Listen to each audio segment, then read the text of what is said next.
വളരെ ഹെൽത്തി ആയിട്ടുള്ളൊരു റെസിപ്പി ആയിട്ടാണ് വന്നിട്ടുള്ളത്. കോഴിമുട്ടയും പഞ്ചസാരയും ഒന്നും ഉപയോഗിക്കാതെ റാഗി കൊണ്ട് വളരെ ഹെൽത്തി ആയിട്ടുള്ളൊരു ബ്രൗണിൻ്റെ റെസിപ്പി ആയിട്ടാണ് വന്നിട്ടുള്ളത്. അപ്പോൾ വീഡിയോയിലേക്ക് പോകുന്നതിന് മുന്നേ എൻ്റെ ചാനൽ ആദ്യമായി കാണുന്നവരും അതുപോലെ തന്നെ സബ്സ്ക്രൈബ് ചെയ്യാതെ കാണുന്നവരും പ്ലീസ് ഒന്ന് സബ്സ്ക്രൈബ് ചെയ്ത് സപ്പോർട്ട് ചെയ്യണേ. അപ്പോൾ നമുക്ക് എങ്ങനെയാണ് ബ്രൗണി ഉണ്ടാക്കാമെന്ന് നോക്കാം.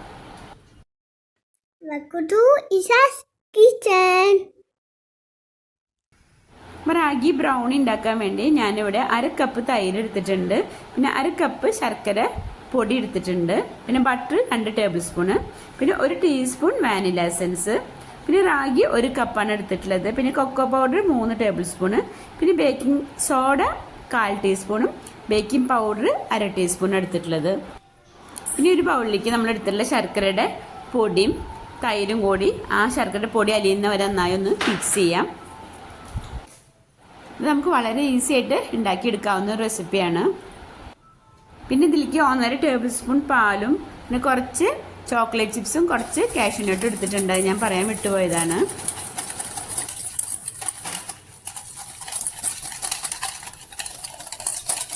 ഇപ്പോൾ തൈരും ശർക്കരയും എല്ലാം നന്നായി മിക്സ് ആയിട്ടുണ്ട്, ശർക്കര നന്നായി അലിഞ്ഞിട്ടുണ്ട്. ഇനി അതിലേക്ക് നമ്മൾ എടുത്തിട്ടുള്ള 2 ടേബിൾ സ്പൂൺ ബട്ടർ ചേർത്ത് കൊടുക്കാം.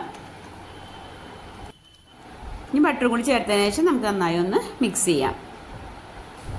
അപ്പോൾ വീഡിയോ കണ്ടുകൊണ്ടിരിക്കുമ്പോൾ നിങ്ങൾക്ക് ഇഷ്ടമായിട്ടുണ്ടെങ്കിൽ ലൈക്ക് ചെയ്യാൻ മറക്കരുത് കേട്ടോ. ഇനി ഇതിലേക്ക് നമുക്ക് 1 ടീസ്പൂൺ വാനില എസൻസ് ചേർത്ത് നന്നായി ഒന്ന് മിക്സ് ചെയ്യാം.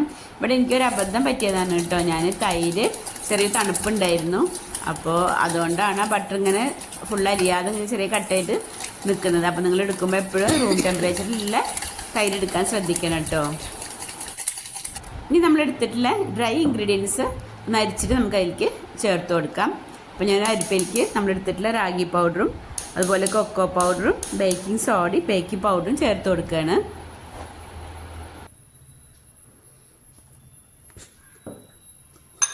നമുക്കെല്ലാം കൂടി ഒന്ന് അരിച്ചെടുക്കാം. ബട്ടർ ഇനി നമ്മൾ ഡ്രൈ ഇൻഗ്രീഡിയൻസ് ഒക്കെ ചേർത്ത് മിക്സ് ചെയ്യുന്ന സമയത്ത് അത് മെൽറ്റ് ആയിക്കോളൂ കേട്ടോ. ഇനി നമുക്കെല്ലാം കൂടി നന്നായി ഒന്ന് മിക്സ് ചെയ്യാം. ഇതിന് എഗ് ബീറ്റർ ഉപയോഗിക്കേണ്ട ആവശ്യമൊന്നുമില്ല, നമുക്ക് വിസ്ക് വെച്ച് തന്നെ നന്നായി ഒന്ന് മിക്സ് ചെയ്തെടുത്താൽ മതി.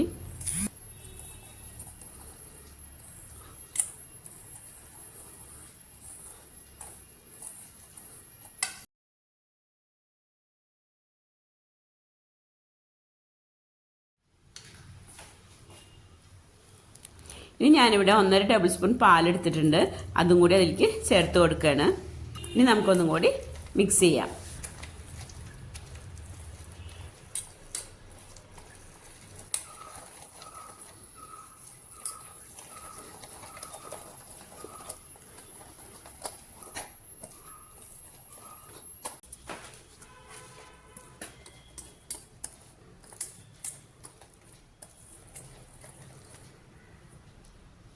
ഇനി ഇതിലേക്ക് നമുക്ക് കുറച്ച് അണ്ടിപ്പരിപ്പും കുറച്ച് ചോക്ലേറ്റ് ചിപ്സും ചേർത്ത് കൊടുക്കാം.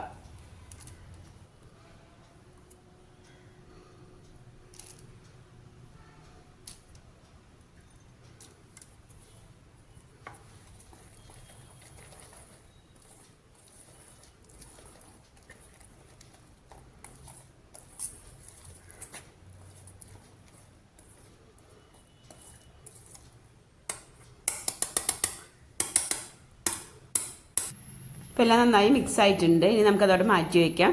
ഇനി ബേക്കിംഗ് ട്രേ ഒന്ന് നമുക്ക് റെഡിയാക്കണം. അപ്പോൾ അതിന് ആദ്യം കുറച്ചൊരു ഓയിൽ ഒഴിച്ച് ഒന്ന് സ്പ്രെഡ് ചെയ്തതിന് ശേഷം നമുക്ക് കുറച്ച് മൈദയും കൂടി ഒന്ന് തൂവി കൊടുക്കാം.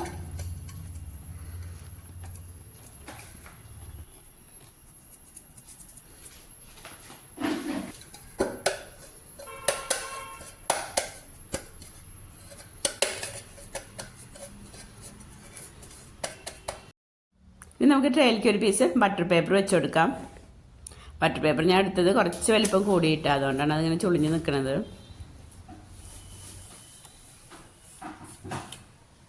ഇനി നമുക്ക് അതിലേക്ക് ബാറ്റർ ഒഴിച്ച് റെഡിയാക്കാം.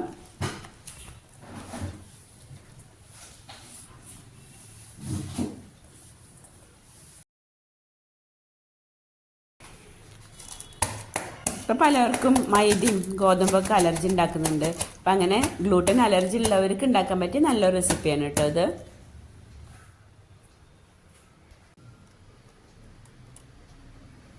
ഇനി നമുക്ക് ബാക്കിയുള്ള ചോക്ലേറ്റ് ചിപ്സും അണ്ടിപ്പരിപ്പും അതിൻ്റെ മേലെ ഇട്ട് കൊടുക്കാം. അപ്പോൾ ഇനി നമുക്കിത് ബേക്ക് ചെയ്തെടുക്കാം. ഞാൻ ഇവിടെ ഗ്യാസിലൊരു പാത്രത്തിൽ വെച്ചാണ് ബേക്ക് ചെയ്യണത്. ബ്രൗണി ബേക്ക് ചെയ്യാൻ വേണ്ടിയിട്ട് ഞാൻ ഒരു പാത്രം അടുപ്പത്ത് വെച്ച് അതിലൊരു റിങ്ങും വെച്ച് കൊടുത്തിട്ടുണ്ട്. 2 മിനിറ്റ് ചൂടാക്കിയതാണ്. അതിലേക്ക് നമുക്ക് ആ ട്രേ വെച്ച് കൊടുക്കാം. ഇനി അടച്ച് വെച്ച് അതിൻ്റെ മേലെ എന്തെങ്കിലും ഒരു ഭാരം കയറ്റി വയ്ക്കാം, നല്ല ടൈറ്റായിട്ട് ഇരിക്കാൻ വേണ്ടിയിട്ട്. ഇനി നമുക്കൊരു 30 തൊട്ട് 35 മിനിറ്റ് വരെയാണ് ബേക്ക് ചെയ്യേണ്ടത്. ഇപ്പോൾ 30 മിനിറ്റ് ആയിട്ടുണ്ട്. ഇനി നമുക്കൊന്ന് തുറന്ന് നോക്കാം. കാണുമ്പോൾ നല്ല ബേക്കായ പോലെ ഉണ്ട്, എന്നാലും നമുക്കൊന്ന് ചെക്ക് ചെയ്ത് നോക്കാം. ഇപ്പോൾ നമ്മൾ സ്ക്വയറിൻ്റെ മേലൊന്നും പിടിച്ചിട്ടില്ല. അപ്പോൾ നമ്മുടെ ബ്രൗണി നല്ല പെർഫെക്റ്റ് ആയിട്ട് തന്നെ ബേക്ക് ആയിട്ടുണ്ട്. ഇനി നമുക്ക് ഫ്ലെയിം ഓഫ് ചെയ്യാം.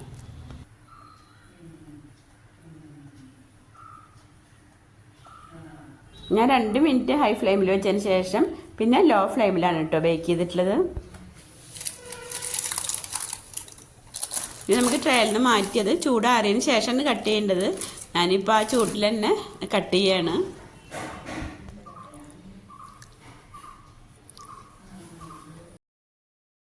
ഇപ്പോൾ കുറേ പേരൊക്കെ ഹെൽത്തി ആയിട്ടുള്ള ഭക്ഷണ രീതി ഫോളോ ചെയ്യാൻ ശ്രദ്ധിക്കുന്നവരാണ്. അപ്പം അങ്ങനെയുള്ളവർക്ക് ഉണ്ടാക്കാൻ പറ്റിയ നല്ലൊരു റെസിപ്പിയാണ്. അപ്പം എന്തായാലും കോഴിമുട്ടയും പഞ്ചസാരയും ഒന്നും ഇല്ലാത്ത നല്ലൊരു റെസിപ്പിയാണല്ലോ. അപ്പോൾ ഈ ഒരു രീതിയിൽ ഉണ്ടാക്കാത്തവർ തീർച്ചയായിട്ടും ഒന്ന് ഉണ്ടാക്കി നോക്കി നിങ്ങളുടെ അഭിപ്രായം കമൻറ്റ് ചെയ്യാൻ മറക്കരുത് കേട്ടോ. വീഡിയോ ഇഷ്ടമായിട്ടുണ്ടെങ്കിൽ നിങ്ങളുടെ ഫ്രണ്ട്സിനും ഫാമിലിക്കൊക്കെ ഒന്ന് ഷെയർ ചെയ്യണേ. അപ്പം ഇനി മറ്റൊരു വീഡിയോ ആയിട്ട് വരാം. Thank you. Thanks for watching. I love you.